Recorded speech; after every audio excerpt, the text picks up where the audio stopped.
Les Capétiens fait rage depuis plus de 30 ans dans les provinces de France. Celle du Maine, du Poitou et d'Anjou surtout. La défaite des chevaliers français face aux Anglais à Crécy est toujours dans les mémoires. C'est le Capétien Charles V qui est roi de France. Merci. Nous sommes ici sur des terres qui furent naguère au début du XIIIe siècle, celles de la famille de Thouars. Ces terres ne sont plus sous l'emprise de l'Angleterre et des Plantagenets, non, elles sont françaises.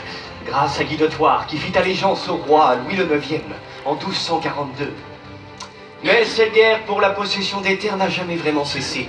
Les prétentions au trône de France du roi d'Angleterre Édouard III sont toujours bien réelles. On dit que cette guerre durera près de 100 ans. Cette région des Vosges, et des Vosges dominée par le château de Tiffauges, n'échappe pas à ces destructions. Sans compter la peste noire qui a ravagé les campagnes il y a plus de 20 ans déjà. Le peuple se réfugie dans les châteaux des seigneurs pour fuir la souffrance, la peur et la mort. Ah, quelle bonne journée de chasse. J'ai tué des faisans à la pelle. Ah, Enfin, à la hache. Chevalier Laric, mon ami, approchez. Venez prendre place, je vous prie. Et vous aussi, ma chère Constance, ma chère épouse. Enguerrand, que fais-tu planter là? Va t'asseoir près de ta mère, voyons. Et festoyons en ce soir de la Sainte Marie. Ah, des faisans que vous avez justement chassés. Et de superbes fruits de nos vergers. magnifique, sire. Un véritable festin en ces temps difficiles. Donnez-moi ça. Ah, merci. Enguerrand, va t'asseoir près de moi. C'est adorable. Ici, nous sommes en lieu sûr, et ces maudits Anglais le savent. Ces pleutres n'oseront jamais braver nos murailles. Et ils ont pillé La Rochelle, Luçon. Et l'abbaye de Maillezais est pourtant solidement fortifiée. Il divaguait, sûrement quelques brigands qui l'ont détroussé, ou mortellement blessé, hélas. Vous parlez du baron de Sainte-Foy? Oui. Exactement. Mais si, ce baron, c'est vrai. Les Anglais pourraient encercler nos...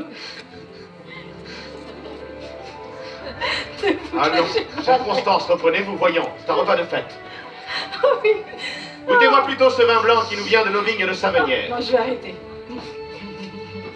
Un nectar délicat, qui fait oublier les mauvais souvenirs et les vilaines augures. Arrêtez de boire, chère femme. Enfin. Regardez, nos villages n'ont même pas encore moissonné. Maman, Pensez un petit peu à votre fils Enguerrand, Ah oui, bon. qui vient tout juste de fêter ses 10 ans. Nos deux derniers ne sont déjà plus là pour fêter la Sainte Marie. Le tourbillon des guerres les a emportés dans cette sanglante bataille de Poitiers où nous avons perdu tellement de valeureux chevaliers. Devoir et bravoure furent emportés. Et nos fils aussi. La terre poitevine restera leur tombe. Allons, ma chère Constance. Ne remuez plus ainsi les tristes étangs du passé. Les douleurs sont bien vives encore de leur absence. Calmez-vous. Allez, détendons l'atmosphère. Il paraît que ce que femme veut, Dieu le veut. Que ce que femme aime, Dieu le sème. Mais que ce que femme nie, Dieu ne punit. sortez.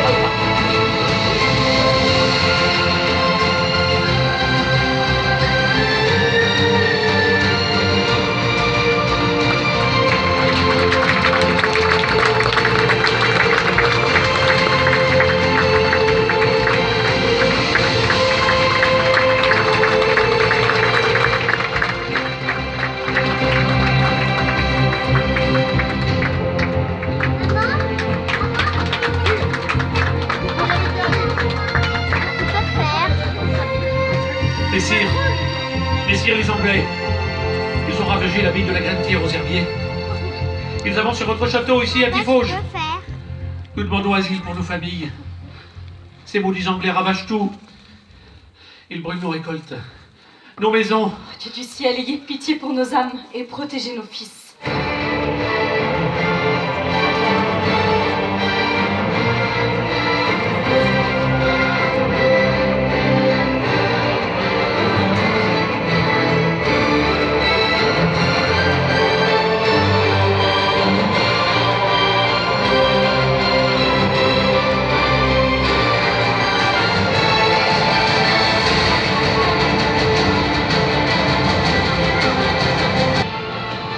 Les éclaireurs ne nous ont pas trompés.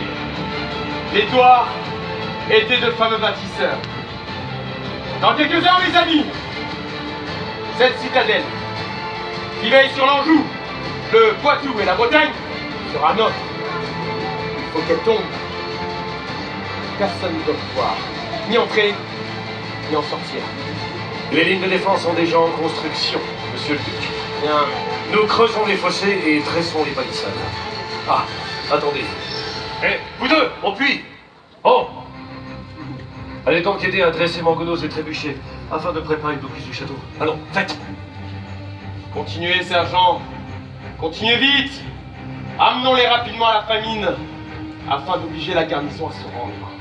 Nous avons déjà aperçu de nombreux paysans qui visaient le centre de gueule. Un peu, gros soldat. Soldats, vous me décevez.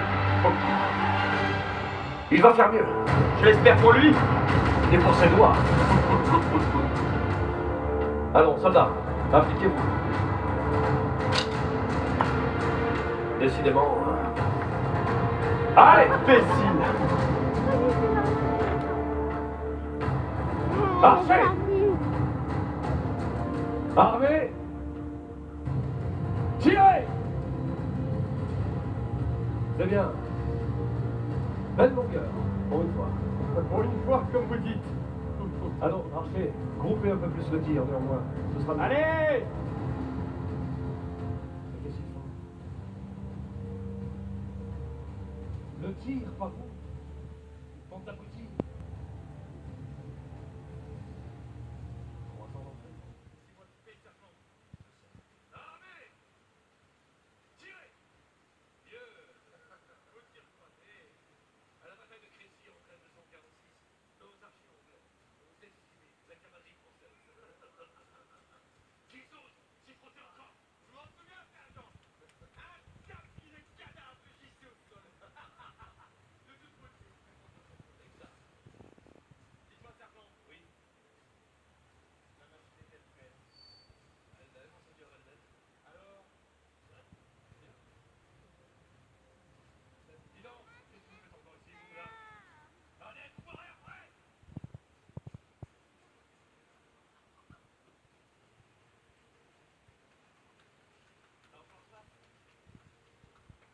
Bien.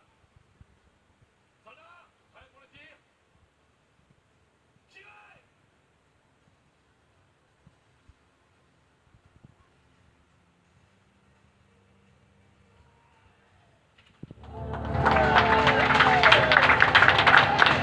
C'est bien, c'est bien. À 50 mètres près, c'est pas mal.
Geoffroy, mon époux mortellement blessé lors de la sortie à la tête de ses soldats. Il serait tombé de son cheval, qui se serait cabré devant un obstacle. Et l'Anglais l'aurait achevé à coups de... Ah, Seigneur, je n'ai même plus la force de me mettre en colère. Dieu soit loué, tu n'as été que blessé quand le clocher de la chapelle s'est effondré.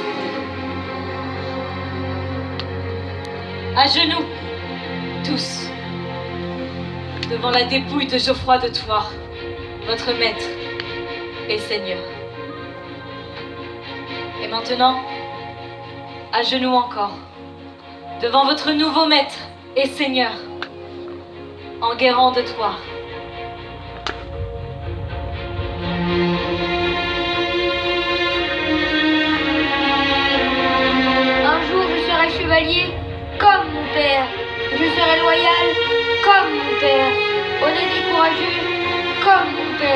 Et je porterai secours aux faibles et aux humbles, comme mon père.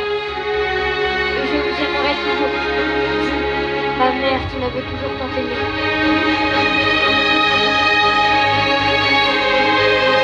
Juif enguerrand de Thouars,